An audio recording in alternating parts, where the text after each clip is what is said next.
Arkadaşlar selam, bugün canlı yayınımın abone olmadan açmaya çalışacağım. İlk önce YouTube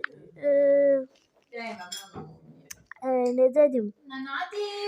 Play Store'ya gelin. X ve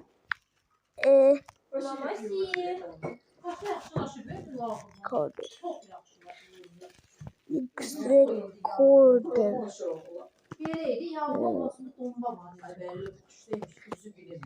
Recorder. Ben bunu hatırlıyorum. Ben bir dakika. Onun başına aitti derman. Onun başında da su var. Bakın.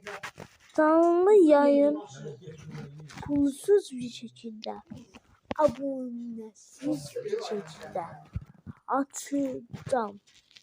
Şimdi var Bir dakika. Ay dostlar. Dostlar bir şey diyeyim ki bu videoya ne like gelse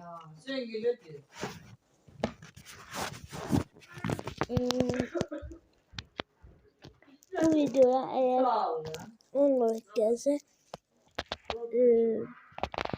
başka TikTok'ta da canlı yayınlar sonra göreceğiz.